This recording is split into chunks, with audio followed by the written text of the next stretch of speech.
दोस्तों very good morning from Tokyo. आज हमारी जापान यात्रा का तीसरा दिन है। आज हम टोक्यो की बची खुची अट्रैक्शंस को एक्सप्लोर करने वाले हैं और शाम के टाइम में जाने वाले हैं टोक्यो डिज्नीलैंड। शिंजुकू में एक गवर्नमेंट की मेट्रोपॉलिटन बिल्डिंग है, उसके ऊपर ऑब्जर्वेशन डेक है, वहां जाने का भी मेरा प्लान था, पर वेदर ऐसा बना हुआ है कि कोई आपको वहां से व्यू नहीं मिलेगा। टोक्यो की स्काईलाइन का वहां से बड़ा अच्छा व्यू मिलता है, लेकिन इस समय पूरी तरह से क्लाउडी है, लगातार बारिश हो रही है। तो उम्मीद है कि मैं वो प्लेस को इस बार स्किप करने वाला हूँ, क्योंकि वहां जाकर के भी आपको कुछ देखने को मिलेगा नहीं। तो जो बाकी बचे हुए प्लेसेस थे वो हमने कल कवर कर लिए। अगर चैनल पर पहली बार आए हैं तो चैनल को सब्सक्राइब करें। वीडियो अगर देख रहे हैं, वीडियो अच्छा लग रहा है तो वीडियो को लाइक करें, अपने दोस्तों के साथ शेयर करें। तो चलिए फटाफट चलते हैं उएनो पार्क की तरफ और दिखाते हैं आपको टोक्यो का जू। आज मौसम काफ़ी ठंडा हो गया है, कल से ज़्यादा ठंड। टोक्यो में ये हाल है तो माउंट फ्यूजी और टाकायामा मात्सुमोटो में क्या हाल होगा। अच्छा हुआ मैं जैकेट्स और थर्मल्स सारी चीज़ें लेकर के आया हूँ।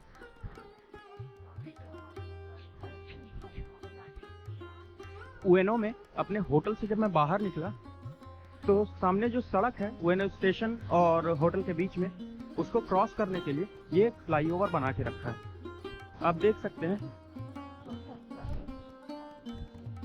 कितना अमेजिंग फ्लाईओवर है। इसके नीचे से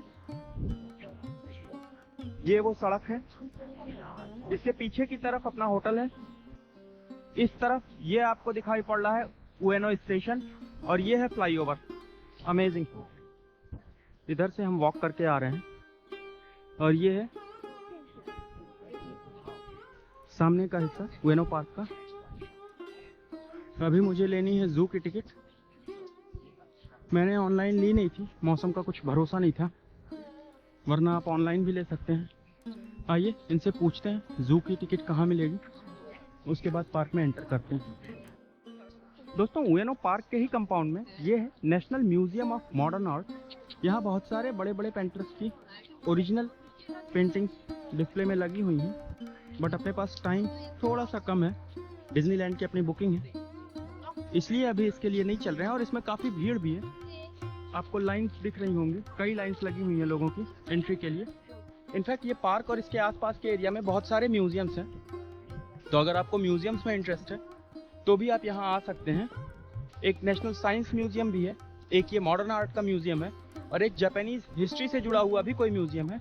तो वो सारे म्यूजियम्स इस पार्क के आसपास ही हैं। बारिश बंद होने की वजह से बहुत ही सुंदर वातावरण हो गया है।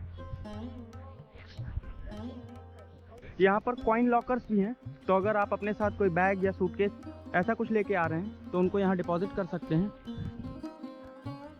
राइट साइड में पार्क में घूमने फिरने जाने का रास्ता है।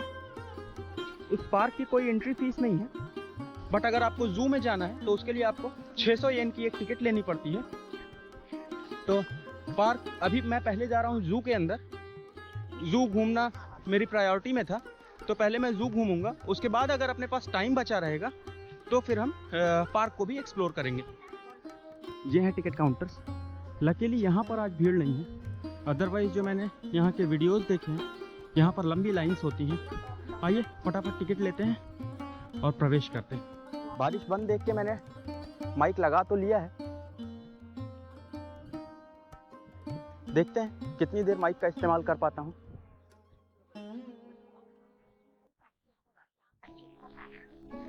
What is this? अच्छा, ओह वो बैठा हुआ है।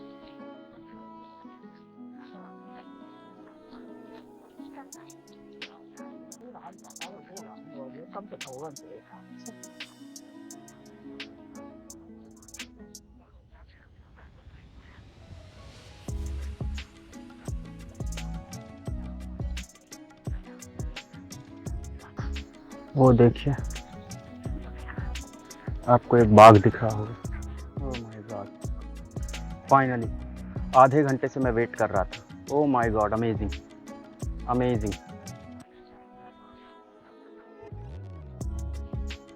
मेरे साथ में बहुत सारे लोग इसके बाहर आने का वेट कर रहे थे, पर वो सारे लोग चले गए।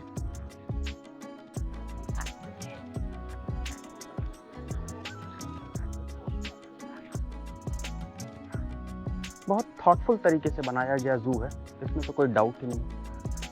आपको ऐसा लगेगा ही नहीं कि आप किसी चिड़ियाघर के अंदर हैं। वाह, ये देखिए किस किस तरह से व्यूइंग प्लेसेस बनाए गए हैं। मुझे ऐसा लग रहा है मैं इंडोनेशिया में हूँ।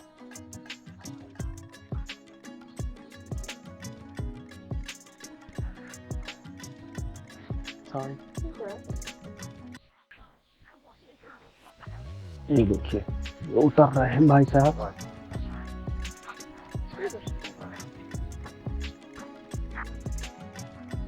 ये बर्ड हाउस है, इसमें अलग अलग एनक्लोजर्स बने हुए हैं अलग अलग तरह के पंछियों के लिए। ये वो चिड़ियों वाली गैलरी है जिसकी मैं बात कर रहा था।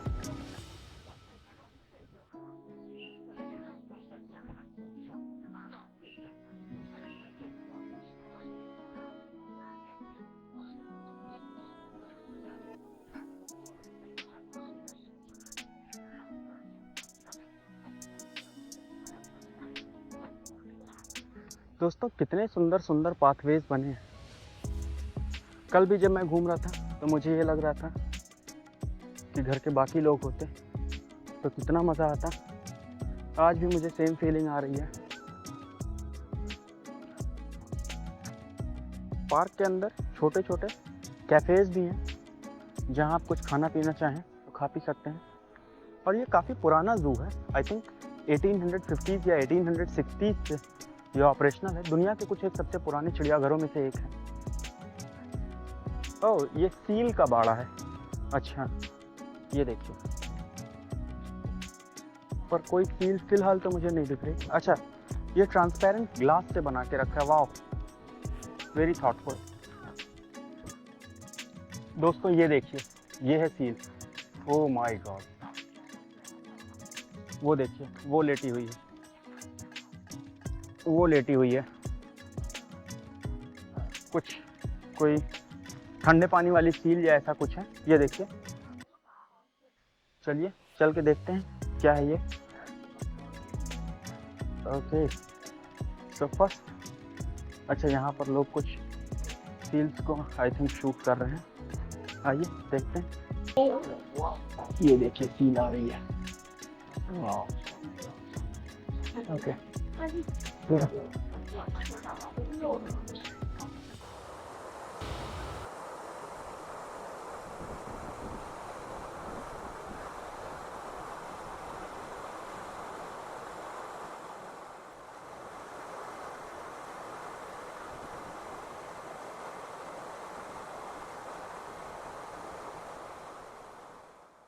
दोस्तों पोलर बियर के लिए जो इन्होंने बाड़ा बनाया है, ये देखिए, ये उसको मैं नीचे से दिखा रहा हूँ। सोचिए जब नीचे आता होगा तो क्या नज़ारे होते होंगे।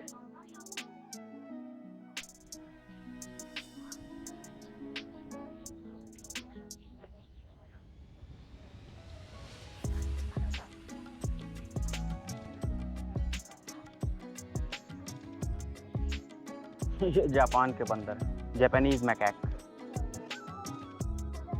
यहाँ भी उसी प्रकार से उपद्रव चालू है इन लोगों का।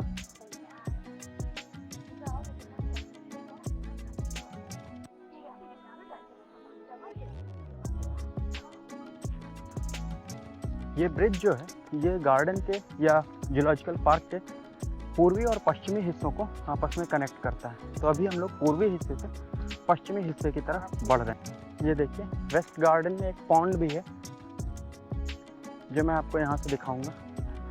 ये देखिए, अभी हमें नीचे उतर के जाना है। ये है वेस्ट गार्डन।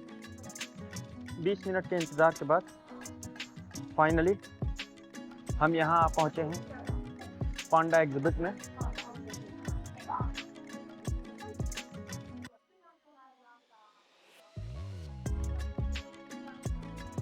दोस्तों यहाँ अंधेरों में रहने वाले जानवरों के लिए एक अलग सेक्शन ही बना के रखा है। यहाँ काफ़ी कम रोशनी है।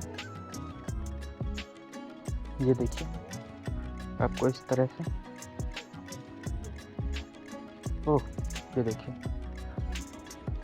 इसका नाम है आर्टवार्क। गजब।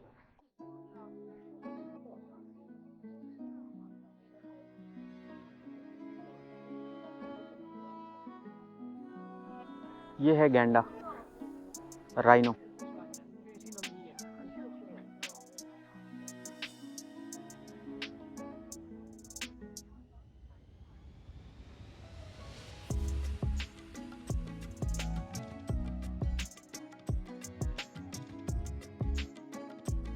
दोस्तों, एक पूरा दिन चाहिए अगर आपको इस जू को अच्छे से एक्सप्लोर करना है।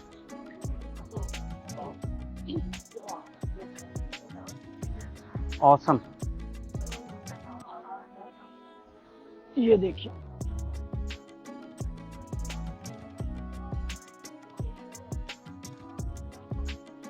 मुझे अब धीरे धीरे देर हो रही है, मुझे डिज्नीलैंड के लिए निकलना है।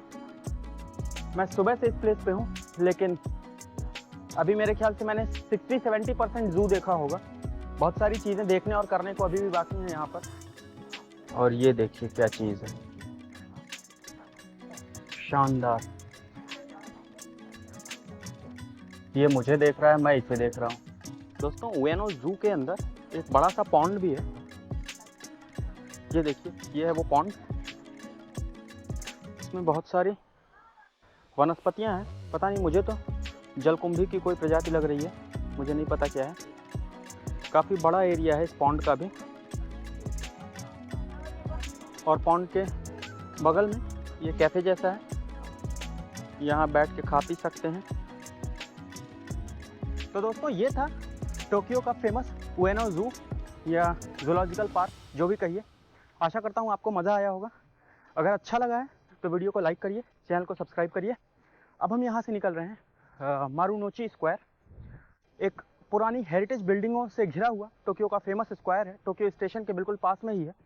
तो अभी हम वहाँ चल रहे हैं, वहाँ पर उस प्लेस को देखेंगे, थोड़ी फ़ोटो वगैरह खींचेंगे और फिर वहीं से टोक्यो स्टेशन से हमें अपनी ट्रेन लेनी है डिज्नीलैंड की, और शाम अपनी पूरी डिज्नीलैंड में बिताएंगे। टोक्यो स्टेशन का मारुनोची स्क्वायर है, वहाँ पर मैं खड़ा हूँ। एकदम खुला हुआ स्थान है, और जैसे कल ओडाइबा में आपने देखा होगा खुले का एक एहसास था क्योंकि वहाँ पर बे थी, वैसे ये टोक्यो के बिल्कुल सेंटर में, टोक्यो स्टेशन के सामने मारुनोची स्क्वायर है। और वहाँ पर ये जो स्पेस क्रिएट किया हुआ है, अमेजिंग। ये पीछे की तरफ आपको जो बिल्डिंग दिख रही है, ये वाली, ये ऐतिहासिक भवन है। टोक्यो स्टेशन इसमें है आज के दिन, और भी बहुत सारे गवर्नमेंट ऑफिसेज हैं, एक पोस्ट ऑफिस भी है, कुछ म्यूजियम भी है शायद टोक्यो रेलवे का। तो ये है पीछे की तरफ वो बिल्डिंग, ये। और सामने की तरफ मैं आपको दिखाता हूँ क्या है। ये है वो टोक्यो स्टेशन की ऐतिहासिक बिल्डिंग जिसकी मैं बात कर रहा था, और इसके चारों तरफ गगनचुंबी इमारतें, घास का मैदान, खाली स्थान।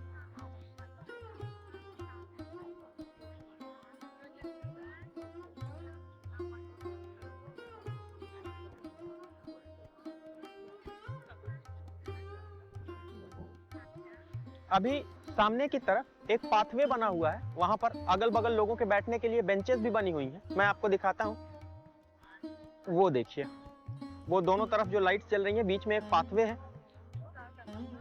बहुत ही सुंदर, शांत और खुला खुला।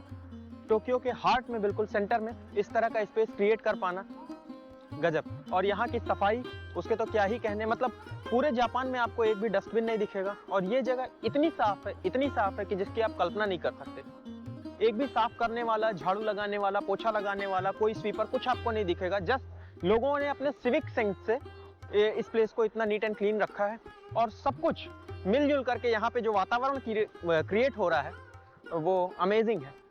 एनीवेज, अब हमें देर हो रही है डिज्नीलैंड के लिए। ऑलरेडी 4 बजने को आया, 5 बजे हमारी एंट्री है डिज्नीलैंड में, और यहाँ से कुछ 40 मिनट का ट्रैवल टाइम भी है जहाँ मैं खड़ा हूँ।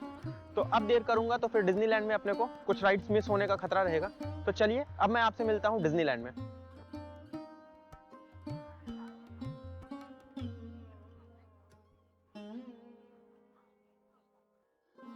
टोक्यो पूरी दुनिया का सबसे बड़ा शहर जरूर है, लेकिन कहीं पर भी आपको उस चीज का एहसास बुरे संदर्भों में नहीं होगा। कहीं आपको क्लास्ट्रोफोबिक या ट्रैफिक या कुछ भी जो भी बड़े शहरों के साथ ड्रॉबैक्स होते हैं, टोक्यो ने उस चीज को बहुत अच्छे से नियंत्रित करके रखा है। सिर्फ एक मेट्रो स्टेशन और ट्रेन हैं जहां पर आपको थोड़ा सा ये फील होगा कि आप एक क्राउडेड मेट्रोपोलिस में हैं। अदरवाइज गजब का स्पेस मैनेजमेंट है, गजब की टाउन प्लानिंग है। दोस्तों सच तो यही है कि इस स्थान से मेरा जाने का मन नहीं हो रहा है, पर वो लगभग हर उस स्थान के साथ हुआ है टोक्यो में जहां मैं गया हूं। तो मुझे आशा है डिज्नीलैंड में भी उतना ही मजा आएगा और वहां से भी हटने का हमारा मन नहीं करेगा। ये हमने प्रवेश किया टोक्यो स्टेशन के अंदर। ये देखिए, ये वही ऐतिहासिक भवन है जिसको मैं आपको बाहर से दिखा रहा था अभी तक। वाह, ये कुछ 1600 में बना था। ऑफ कोर्स उसके बाद काफी सारे रिनोवेशंस हुए हैं यहाँ पर, लेकिन गजब का आर्किटेक्चर है यहाँ का। और टोक्यो के कुछ एक सबसे व्यस्त स्टेशंस में से है ये। अब मुझे ये फिगर आउट करना है कि मेरी जो ट्रेन है जो डिज्नीलैंड के मैनहाइम स्टेशन जाने वाली है वो मुझे कहाँ से मिलेगी। इतनी सारी लाइंस और इतने सारे प्लेटफॉर्म्स होते हैं कि आप अगर गलत एंट्रेंस से स्टेशन में घुस गए तो फिर आपकी वाट लगनी तय है। 400-400, 500-500 मीटर आपको स्टेशन के अंदर चलना होता है एक लाइन के प्लेटफॉर्म से दूसरी लाइन के प्लेटफॉर्म पे जाने के लिए। एनीवेज, आइए किसी से सहायता लेते हैं। यहाँ से मैंने एंट्री ली है। ये है अपनी Keio line for Maihama. Maihama is the station जहाँ अपने को जाना है डिज्नीलैंड के लिए। आइए देखते हैं। एक पूरी प्लेटफॉर्म और ट्रेन लाइंस उस तरफ हैं, इस तरफ हम चल रहे हैं केयू लाइन के लिए।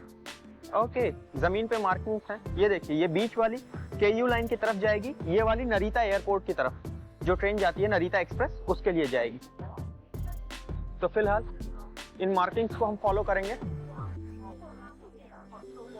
मेट्रो स्टेशन पे ही आकर के आपको महसूस होगा कि आप दुनिया के सबसे बड़े शहर में हैं और टोक्यो के अंडरग्राउंड और बाकी सारे ट्रेन सिस्टम को इतना कंफ्यूजिंग बना के भी रखा हुआ है कि फर्स्ट टाइम में तो आदमी बिविल्डर्ड हो जाएगा।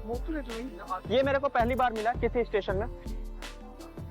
अभी तक किसी स्टेशन पे इस तरह से जमीन पे मार्किंग करके नहीं दिया था। चलिए, 680 मीटर्स का डिस्टेंस दिखा रहा था, यानी आधे किलोमीटर से ज्यादा। जहां से हमने एंटर किया है मेन एंट्रेंस से, वहां से केयू लाइन का प्लेटफॉर्म 680 मीटर के डिस्टेंस पे शो कर रहा था। देखिए, मैं अभी गलत एलिवेटर लेने वाला था बात करते करते, अपने को आना था इधर। अब यहाँ पर आकर के सारे निशान और सारी मार्किंग बंद हो गई हैं। आइए देखते हैं, किसी से पूछते हैं। आप कल्पना कीजिए, ये तब से मैं स्टेशन के अंदर ही चल रहा हूँ। केयू लाइन, ओके, फाइनली अबोर्ड। कितने लेयर्स में हम नीचे उतरे हैं उसका अंदाजा लगाना भी मुश्किल है, बट फाइनली ऐसा लगता है प्लेटफॉर्म्स तक आ गए।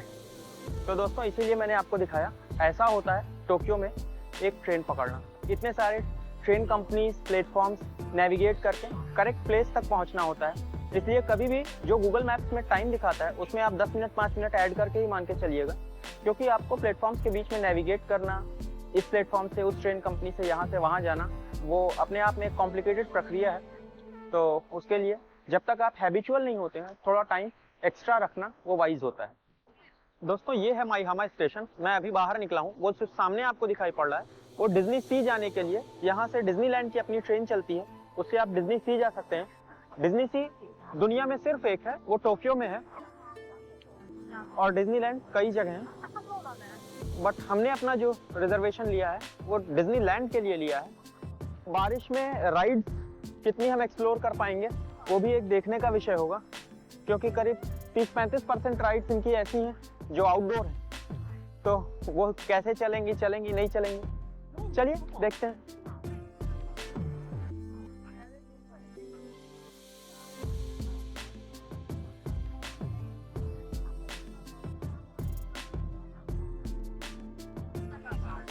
ये है एंट्रेंस और वो पीछे डिज्नीलैंड आपको दिख रहा है।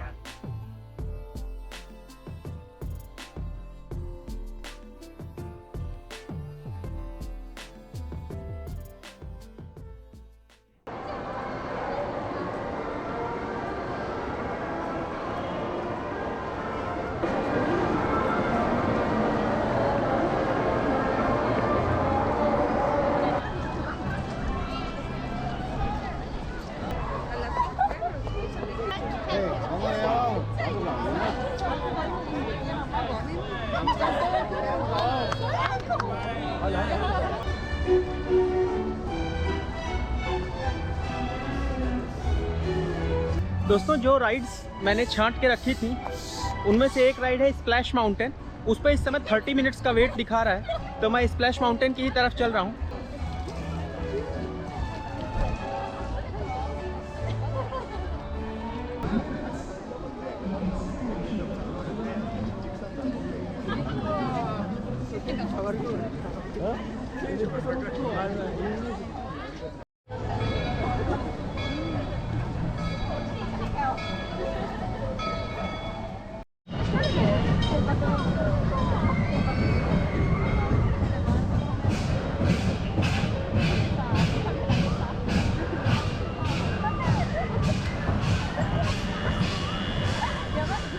दोस्तों ये जो सामने आपको दिख रही है ये रिवर्स ऑफ अमेरिका करके एक राइड है। बहुत बड़ा सा जहाज है जिसमें आपको बिठा के ये लोग ले जाते हैं। But we are heading for Splash Mountain. 25 minutes का ये वेटिंग टाइम बता रहे हैं। ये जो इवनिंग पास होता है ये 5 बजे से रात 9 बजे तक के लिए आपको मिलता है। अदरवाइज आप फुल डे का भी पास ले सकते हैं, पर मेरे पास फुल डे का मार्जिन नहीं था, मेरे पास फुल डे का टाइम नहीं था टोक्यो में, तो मैं इवनिंग पास लेकर के यहाँ आया हूँ। और फाइनली हम पहुँच गए स्प्लैश माउंटेन के गेट पे। ये देखिए, ये राइड के लिए अंदर जा रहे हैं।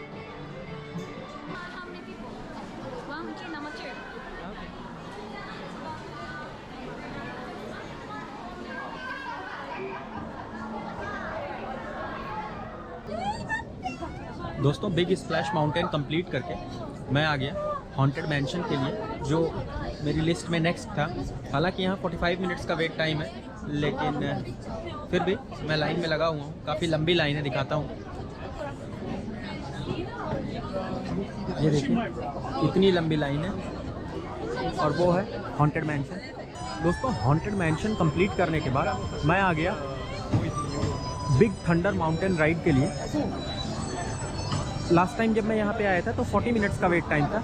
अभी इस समय वेट टाइम घट गया है, करीब 15 मिनट के आसपास का वेट टाइम ऐप में दिखा रहा है। ये भी एक एडवेंचरस राइड है, जैसे हमारी स्प्लैश माउंटेन थी, कुछ उस तरह का ही एक्सपीरियंस है यहाँ का भी। तो ये आज के दिन की अपनी तीसरी राइड है, थर्ड।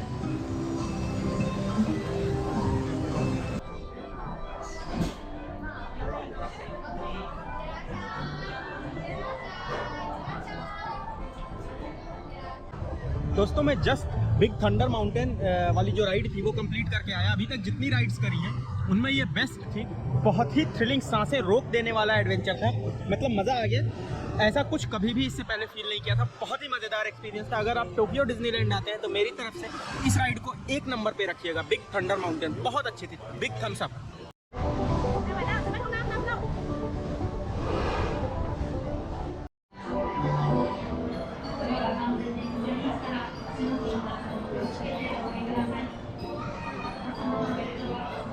ये आज के दिन की हमारी 5वीं राइड होने वाली है। ये कुछ स्नो के जैसा इफेक्ट क्रिएट किया है, माइनक्राफ्ट में लेकर के जाते हैं। ये देखिए इस तरह की माइनक्राफ्ट है, इसमें लेकर के हमें जाएंगे। इसके बाद फिर अब कुछ नहीं करूँगा, कोई राइड नहीं लूँगा। तो फिर नाइट में लाइट वगैरह का शो होता है, उसको देखूँगा। उसके बाद फिर यहाँ से चेकआउट कर जाऊँगा।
दोस्तों ये था डिज्नी पार्क टोक्यो का। टाइम हो गया है 8:45 का। पार्क ऑलमोस्ट बंद होने वाला है। यहाँ से होटल पहुँचने में भी मुझे 1 घंटे लगेंगे। तो धीरे धीरे भारी मन से टोक्यो को बाय बाय बोलते हैं। ये टोक्यो में हमारी लास्ट एक्टिविटी थी जो कि कंप्लीट हो गई। बहुत मज़ेदार एक्सपीरियंस रहा। आपको कैसा लगा कमेंट करके बताइएगा। वीडियो अच्छा लग रहा हो तो वीडियो को लाइक कीजिए, चैनल को सब्सक्राइब कीजिए। मैं निकलता हूँ धीरे धीरे अब अपने होटल की तरफ। टोक्यो को बाय बाय बोलने का समय आ गया है। तो दोस्तों ये था टोक्यो। मौसम थोड़ा ख़राब रहा लेकिन फिर भी हमने टोक्यो को अच्छे से एक्सप्लोर किया। आशा करता हूँ आपको भी मज़ा आया होगा। अब मैं आपसे कल मिलूँगा एक नई यात्रा पर। कल हम जाने वाले हैं टोक्यो से कावागुचिको। कावागुचिको जो है वो बेस पॉइंट है जहाँ से माउंट फ्यूजी एरिया को एक्सप्लोर करेंगे। इस वीडियो को यहीं समाप्त करते हैं। कल आपसे मिलते हैं कावागुचिको की बस राइड पे।